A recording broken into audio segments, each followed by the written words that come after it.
आचारसंहिता लागल्याने जिल्हा परिषद निवडणुकीचं वातावरण आता तापू लागलं आहे। खालापूर तालुक्यातील लक्षवेधी ठरत चाललेली सासगाव जिल्हा परिषदमध्ये शिवसेना कोणाला उमेदवारी देणार याकडे सर्वांचेच लक्ष लागले आहे। त्यातच सासगाव मतदारसंघावर विद्यमान जिल्हा परिषद सदस्य विजयाताई भुरके यांचे पती सेनेचे ज्येष्ठ नेते उल्हास भुरके यांनी दावा केला आहे। उल्हास भुरके यांच्या नावाची जोरदार चर्चाही सुरू आहे। गेली 10 वर्षे उल्हास भुरके यांच्या पत्नी विजया भुरके या पंचायत समितीच्या सभापती जिल्हा परिषद सदस्य असल्याने सासगाव मतदारसंघातील गावागावात विकास कामांच्या माध्यमातून त्यांचा संपर्कही दांडगा आहे।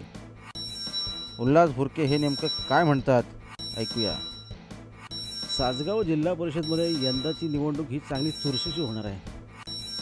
राष्ट्रवादीचे उमेदवार अनौपचारिक डिक्लेअर झालेत, मात्र शिवसेनेची इच्छुकांची यादी जरा मोठी आहे, त्याच्यामुळे डिक्लेअर काम कोणी झालं नाही आहे। आपण जाणून घ्या त्यांच्याकडूनच। आप्पा मला सांगा, आपण इच्छुक आहात, काय नेमकी दावेदारी आपली? गेली 10 वर्षे मी या पंचायत समिती मतदारसंघाचं पत्नीच्या माध्यमातून नेतृत्व करीत आहोत। त्या पंचायत समितीचं सभापतीपद आम्ही 2.5 वर्ष भूषवलेलं आहे। त्या पंचायत समितीच्या 2.5 वर्षाच्या कारकिर्दीत या मतदारसंघात मोठी मोठी कामं, मग रस्ते असू देत, समाज मंदिर असू देत, पंचायत समितीची इमारत, अशा प्रकारची कामं केलेली। त्यानंतर त्या कामाच्या जोरावर पुन्हा जिल्हा परिषद उमेदवारी आम्हाला पक्षाने दिली आणि त्या जिल्हा परिषदेला माझी पत्नी निवडून आली। निवडून आल्यानंतर गेले 5 वर्षामध्ये या मतदारसंघात आदिवासी वाड्या असू द्या, ठाकूर वाड्या असू द्या, मोठमोठी कामे बऱ्याच प्रकारे केली। सासगाव मंदिरासाठी 60 लाखाचा निधी प्राप्त करून दिला। त्याच्यानंतर चावणीसारख्या गावामध्ये लाईट नव्हती, तिथे लाईटची व्यवस्था करून दिली। या अशी बरीचशी कामं या मतदारसंघात आम्ही केली। त्या जोरावर आम्ही परत आत्ता जनरल सीट असल्यामुळं मी तिथं माझ्या स्वतःसाठी जिल्हा परिषद सीटची मागणी केलेली आहे पक्षाकडं। पक्षाने उमेदवारी दिली तर लढणार, नाहीतर आपल्या पक्षाचं काम करत राहणार। अगदी बरोबर आहे। याच्यानंतर दुसरा एक प्रश्न असा होतो की हा नव्याने वाढ काही भाग निर्माण झालेला आहे, पुनर्रचना वार्डाची झालेली आहे, हा तुम्हाला नेमका कसा वाटतो? आता त्या भागातसुद्धा माझी सासूरवाडीसुद्धा आहे आणि बराचसा भाग माझ्या परिचयाचा असल्यामुळे मला तर त्या भागातसुद्धा चांगला प्रतिसाद मिळेल याची मला खात्री आहे।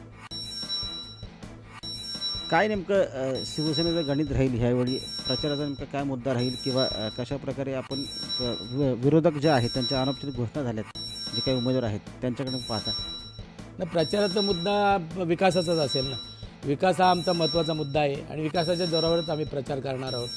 विरोधकांनी जरी आता सुरुवात केली असली तरी शिवसेनेचं तिकीट एकदा डिक्लेअर झाल्यानंतर जोराने काम सुरू होईल। त्या जोरावर आम्ही प्रचाराच्या ह्याच्यात नक्कीच आघाडी घेऊ।